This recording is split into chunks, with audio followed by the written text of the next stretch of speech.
On va donner la parole surtout à notre invité, celui qui va nous aider à rechausser les baskets ou le fer à repasser et surtout à faire en sorte que la première séance ne soit pas la dernière. C'est vous, Aymeric, bonjour. Bonjour.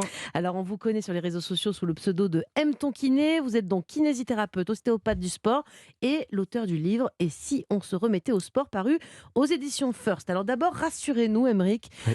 on est mi-avril là. On a encore une chance de se remettre en forme d'ici l'été, on va dire. Absolument. Mais la bonne nouvelle, c'est que en général, quand on veut se remettre en sport, en forme, c'est plus pour notre santé que pour l'été. Donc en fait, il n'est jamais trop tard. Et même si vous décidez de vous motiver au mois de juillet, eh ben motivez-vous quand même, ce sera une bonne chose. Bon, d'accord, c'est pas que le maillot de bain qu'il faut viser, c'est la santé. Et alors, pour quelles raisons vos patients viennent vous voir le plus souvent dans le cadre sportif? C'est quoi? C'est des faux mouvements ou une reprise de sport qui n'a pas été assez progressive? Ouais, en effet, ce serait plutôt la deuxième, une reprise de sport trop intensive, trop dure. Des gens qui ont des souvenirs ou un passé sportif, qu'ils ont arrêté 1, 2, 5 ans, et reprennent quasiment au niveau auquel ils se sont arrêtés. Malheureusement, leur corps a changé, leur mode de vie a changé, et ils reprennent souvent trop vite, trop fort, et Ils c'est font là où les mal. douleurs apparaissent. Ça vous Exactement. parle, hein, Clément Lanoux? Oh, je reprends pas trop vite, trop fort. Moi, je reprends doucement, mais sûrement. Alors dans le livre, Aymeric, vous parlez du NEAT, N-E-A-T, notamment quand on veut perdre du poids. Est-ce que vous pouvez nous expliquer ce que c'est ce NEAT? Oui, absolument. Donc le NEAT, qui est un acronyme, désolé pour mon anglais, qui signifie Non-Exercice Activity Thermogenesis. Donc pour faire très simple, c'est les calories qu'on va dépenser en dehors d'une pratique sportive. Donc ça va être de prendre les escaliers, ça va être de faire du ménage, quel que soit le type de fer à repasser. Donc tous ces mouvements, déménager avec un ami, faire du jardinage, qui ne sont pas du sport, mais qui permettent de quand même se dépenser.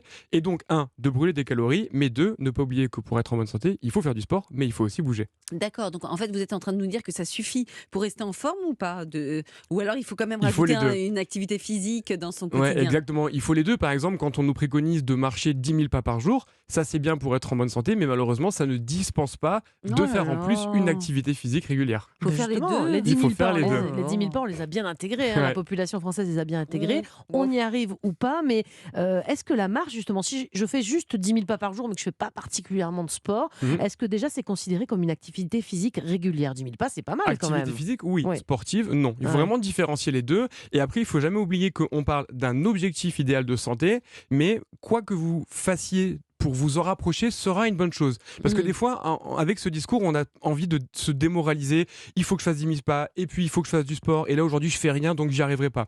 Donc, essayez de vous fixer des petits objectifs, mais en effet, dans un monde parfait, idéal pour notre santé, il faut faire les deux. Donc l'objectif, ça peut être déjà d'arriver à ces 10 000 pas si on n'y est pas. Et Exactement. puis, une fois qu'on les aura bien Mhm. stabilisés, qu'on fait 10 000 pas tous les jours pendant 2-3 Non. mois, on peut se mettre à faire du sport. Non, ça vous moi va j'ai pas? une autre stratégie. Ah. Est-ce qu'on peut faire 5-6 000 pas par jour et une activité physique? Excellent, Julia. Là, Voilà. par contre, c'est tout à fait possible aussi. Ah ouais. Trouvez ce qui vous correspond, Mm. mais surtout que vous allez pouvoir tenir sur le long terme. C'est vraiment une marchande de tapis. celle-là. Merci Aymeric, alias M ton kiné. On a fait une petite intro. On va passer aux choses sérieuses dans un instant. On va vraiment détailler avec vous les meilleures astuces pour se remettre en mouvement, quel que soit notre âge ou notre état de santé. Il y aura des conseils pour tout le monde. Alors restez bien avec nous sur Europe 1. Europe 1, bien fait pour vous. Mélanie Gomez, Julia Vignali. Vous écoutez Europe 1 et ce matin, on vous aide à reprendre le sport pour de bon. On a tous traversé ces périodes où la motivation sportive n'est plus au rendez-vous. Eh bien, ce n'est pas une fatalité. Vous allez l'entendre avec notre invité, Aymeric, alias M ton kiné sur les réseaux sociaux. Alors, Aymeric, vous êtes kinésithérapeute, ostéopathe du sport et auteur du livre « Et si on se remettait au sport ?» C'est paru aux éditions First. Alors, qu'est-ce que vous dites, vous, aux personnes qui disent qu'elles n'aiment pas le sport et que du coup, elles n'y arriveront jamais? Qu'il ne faut jamais dire jamais, premièrement, Ouais. mais que souvent, elles ont un mauvais souvenir d'une expérience passée. Donc, soit à l'école et elles aimaient pas ça, soit elles ont couru parce que leur médecin leur a dit de faire de la natation ou du yoga. Enfin, elles sont tombées dans une activité qui ne leur convenait pas Mhm. et elles ont assimilé cette mauvaise expérience au sport de manière générale. Alors qu'il y en a plein d'autres. Exactement. c'est ça. Et en général, ces personnes-là, elles ont juste pas trouvé le sport qui leur C'est convenait. vrai. Des fois, juste l'intensité n'était pas la bonne, des fois le mouvement à faire n'était pas le mouvement qui lui plaît. Donc il faut surtout ne pas lâcher et essayer Mm. plein de sports différents et aussi en bonne compagnie, ça peut des fois aider. C'est vrai, Il y a ça aussi. tellement de possibles en fait. C'est de dire j'aime pas le Ouais. sport, ça ne Ouais, veut rien c'est ça. dire.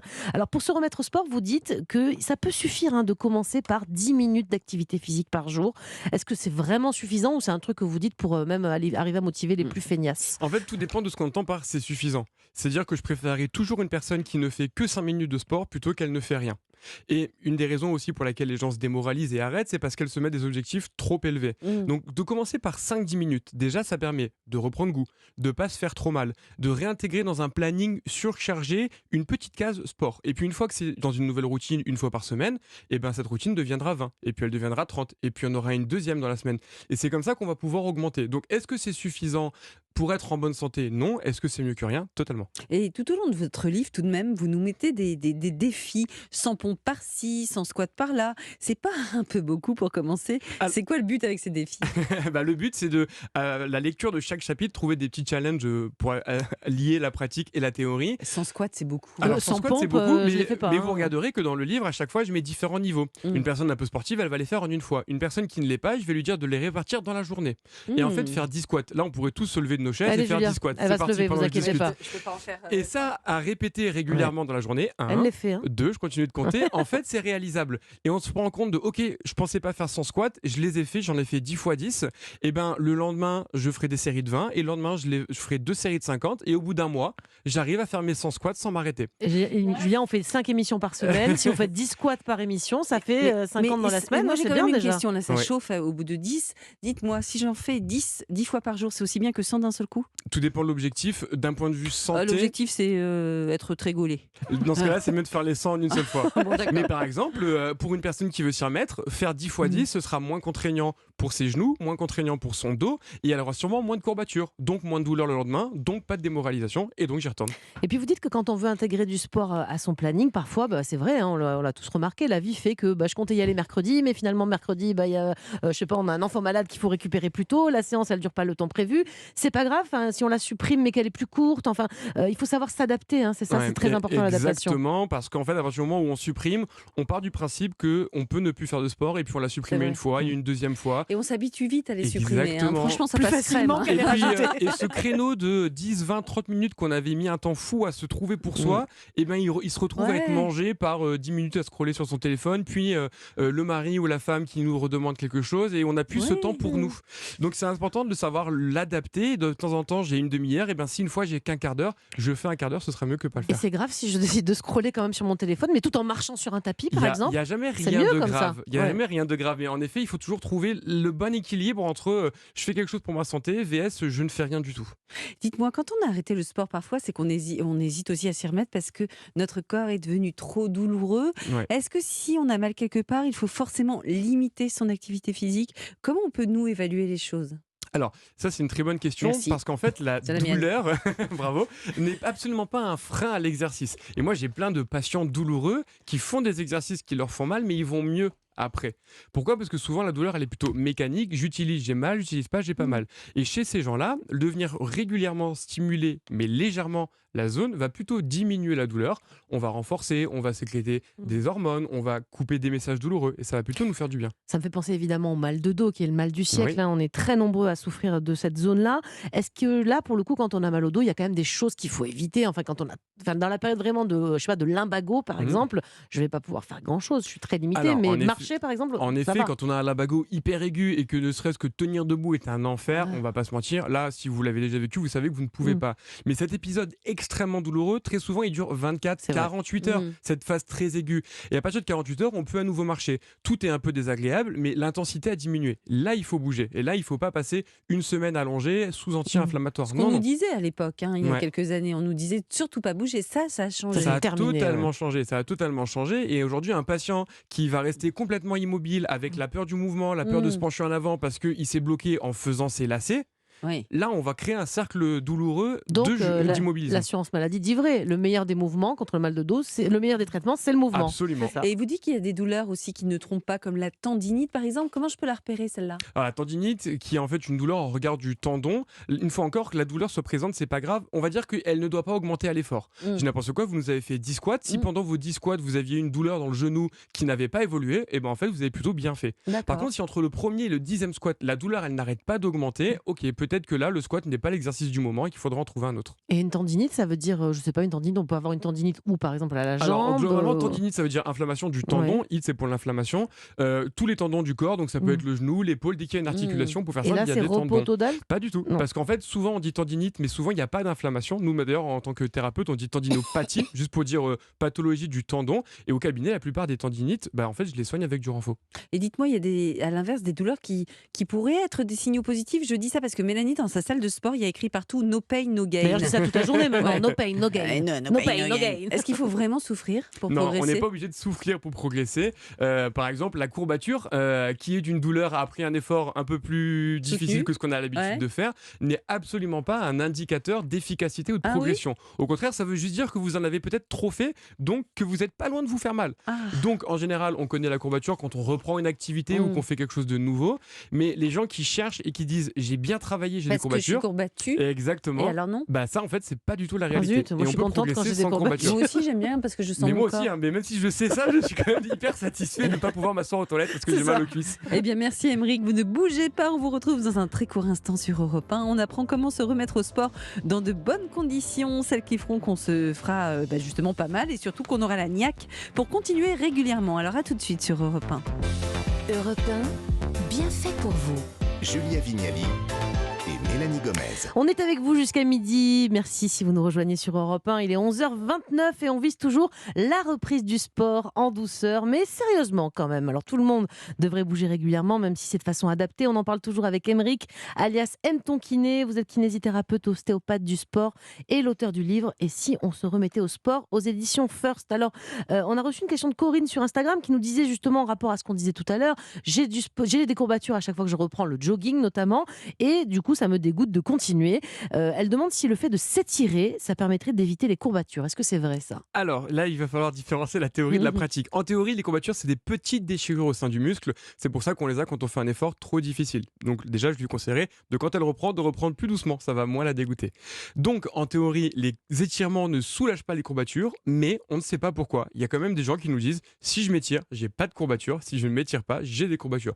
Donc globalement, c'est très simple. Je vais lui dire à Corinne, teste, vois ce que ça donne. Bah oui. Si ça soulage, pourquoi pas, mais en théorie, le mieux, ce sera surtout que lorsqu'elle décide de reprendre, qu'elle reprenne moins fort, moins vite, moins longtemps et qu'elle augmente progressivement. Et si je décide de m'étirer, il faut que Ouais. ça dure combien de temps? Enfin, Tout dépend le but. Globalement, si le but c'est juste de se faire un peu de bien Oui. ou pour éviter les courbatures, en fait 20-30 secondes ça suffit. Ah Il n'y a pas besoin de tirer pendant une demi-heure sur le muscle. Globalement, petit étirement, intensité légère. Alors Ok. dans votre livre et sur les réseaux sociaux, on vous voit vous en tout cas faire le grand écart, vous pliez dans tous les sens, vous nous dites que vous avez des courbatures, on a du mal à y croire quand on voit votre souplesse. Mais justement pour ceux qui nous écoutent et qui sont peut-être raides comme des piquets, Ouais. est-ce que c'est possible quand même de gagner moi je connais certains messieurs par exemple qui n'arrivent même pas à toucher leurs pieds avec leurs Ouais. doigts, hein. C'est possible de gagner en souplesse. Julia, vous le faites, vous touchez les pieds vous à 40, 50 ans, on peut encore gagner de la souplesse, c'est possible? Oui, absolument. Même plus tard, hein. Globalement, on peut toujours gagner, mais il y a une limite quand même en fonction de la génétique. Est-ce que oui ou non, on a certaines fibres plus ou moins élastiques? Clairement de l'âge. Avec l'âge, ça va être beaucoup plus difficile de gagner. Un enfant de 8 ans va très rapidement faire un grand écart. Une personne de 80, ça va Ouais. prendre un peu plus de temps. Et ça veut Voire dire ce qu'il sera faut faire peut-être... du stretching tous les jours par exemple pour Alors, améliorer ça? Oui, après, ce qu'il faut se demander, c'est à quoi ça sert d'être aussi souple. Et globalement, on n'a pas du tout besoin de faire des grands écarts pour être en bonne santé et pour ne pas avoir de douleur. Donc si vous, ça vous fait du bien et que c'est un exercice qui vous soulage et vous vous sentez mieux après, Mhm. allez-y. Mais si vous n'aimez pas ça, ne vous forcez pas spécialement à faire des étirements tous les jours. Moi, j'ai tendance à dire qu'une fois par semaine, si globalement vous trouvez que ça vous fait du bien, c'est largement suffisant. Alors vous le dites vous-même, l'un des sports les plus accessibles, c'est la course à pied, mais on a Ouais. souvent peur de s'y mettre à cause, parce qu'on entend souvent que ça peut faire du mal à nos genoux, au dos, surtout avec l'âge. Est-ce que ça reste tout de même un sport bénéfique? Ouais, totalement. Et malheureusement, la course à pied est un sport qui est entouré de beaucoup de fausses croyances, comme c'est mauvais pour mon dos Bah ou oui. c'est mauvais pour mes genoux. Ouais. Il y a Et, plein et d'études. même des chirurgiens esthétiques qui ont dit que c'était mauvais pour le visage, que tout s'affaissait. Et Enfin, bah, on pourra allons-y, jamais, nous, hein. Alors, j'ai deux trucs. Déjà, les études nous montrent que les gens qui courent de manière régulière ont des cartilages de genoux et au niveau du dos, un dos plus résistant que des gens sédentaires. Ah d'accord. Donc ça ne détruit pas. Ce qui va détruire, c'est c'est de reprendre trop vite, trop fort. Mmh. Et pour ce qui est de ça fait tondre la peau, c'est Ouais. totalement faux. Et il y a même des études qui, alors il y en a Ah ouais une d'étude qui vaut ce qu'elle vaut chez des femmes qui couraient avec et sans soutien-gorge, et ils avaient remarqué une légère amélioration du tonus chez celles qui couraient sans soutien-gorge vers celles qui couraient avec. Alors à prendre avec des pincettes, je le raconte plus de manière anecdotique parce que D'accord. ça va sûrement dépendre de plein de facteurs, de l'âge, de la taille de la poitrine, etc. Mais pour vous dire que vous n'aurez pas plus de rides ou de peau Bon. qui tombe à cause de ça. Et avec ou sans soutien-gorge, Ouais. l'important c'est de courir apparemment. Et Hein, c'est ça courir, mais même moi, vous aimez pas plutôt marcher en pente sur un tapis par exemple Ouais. ou Nous, Si on dans la préfère nature si avec ça Julia. vous plaît et que c'est ça qui vous fait bouger régulièrement, Ouais. moi je veux bien que vous le fassiez, ça me va très bien. Alors quand on court justement, ce qui est important c'est le choix des chaussures. Ouais. Et alors vous parlez dans le livre des chaussures maximalistes Ouais. ou alors minimalistes. Qu'est-ce que c'est que ça? Pour faire très simple, ça va être à quel point la chaussure a beaucoup d'amortis, de technologie. On va prendre les deux extrêmes. Minimaliste, ça va être soit ce qu'on appelle des five fingers, vous savez, c'est des chaussures avec des doigts de pied. Oh, d'accord. Qui sont vraiment très fines, très légères, ou l'extrême total, ça va être pieds nus. Et maximaliste, c'est des grosses chaussures avec des grosses semelles et beaucoup d'amortis. Mais c'est mieux quoi? Eh ben, en fait, ça va dépendre de la manière dont vous courez et de la distance. On pensait qu'il fallait mettre des grosses semelles pour amortir et protéger le corps, Mhm. mais le problème de faire ça, c'est qu'on va beaucoup plus attaquer avec le talon. Donc en fait, beaucoup plus taper au sol, avoir un déplacement vers le haut plus important. Bref, la manière dont vous courez va dépendre de votre chaussure. Donc si vous n'y connaissez pas, vous faites très simple, vous prenez un modèle lambda. Mais Chaussures le mieux, de running classique. exactement, Hein, il n'y a ouais. pas besoin de mettre très cher pour avoir Mhm. quelque chose de qualité. Et le mieux sinon, c'est d'aller dans un magasin spécialisé. Ils vont regarder comment vous courez parce que tout le monde court différemment. Mmh. Et ils pourront comme ça vous préconiser la chaussure qui correspond le mieux à votre foulée. Et la course à pieds nus dans le sable façon Pamela Anderson, est-ce que ça c'est bon ou C'est votre objectif? Ouais, ça serait bien. Ouais. Est-ce que c'est bon ou c'est que dans les films? Alors c'est un peu que dans les films parce Ah. qu'en fait la manière dont on court et le type de terrain va entraîner différentes contraintes sur différents tissus. Ah. Le fait de courir pieds nus ou dans le sable, ça va énormément solliciter vos mollets. Mmh. Donc si vous y êtes un peu fragile, vous allez peut-être faire une petite tendinite du tendon d'Achille. Ah mince. Si vous courez sur le béton et que vous avez des douleurs de genoux, pareil, ça peut créer des douleurs. Donc au final, il n'y a jamais un truc qui est parfait, un terrain parfait, une chaussure parfaite. C'est plus que selon ce qu'on va utiliser, on va plus ou moins solliciter les articulations ou les tendons. Quoi qu'il arrive, ça se renforce, ça demande juste d'être progressif. Alors faire du sport à la maison, c'est tentant. Aujourd'hui, en plus, il y a de plus en plus de personnes qui télétravaillent, donc Ouais. ça peut être pratique. Il y a des tas de programmes, y compris les vôtres, hein, sur les Ouais. réseaux sociaux avec lesquels on peut s'aider. C'est vraiment faisable de faire du sport uniquement à la maison sans avoir à payer un abonnement dans une salle de gym et on peut vraiment rester en bonne santé en pratiquant de cette façon-là. Totalement. Et le Covid a été vraiment un facteur qui a énormément développé les applications. Aujourd'hui, il y a énormément de vidéos YouTube gratuites en plus. Mais évidemment, le mieux, c'est d'avoir un coach et un suivi. Mais on peut tout à fait, parce qu'à la maison, on peut faire des exercices en poids du corps. Si on peut, on s'équipe avec une petite haltère parce que le port de charge est quand même très bon pour la santé. Et vous allez comme ça pouvoir avoir des programmes cardio, des programmes plus sur de la souplesse, plus sur la force. Donc vraiment, vous pouvez atteindre vos objectifs et être en bonne santé comme ça.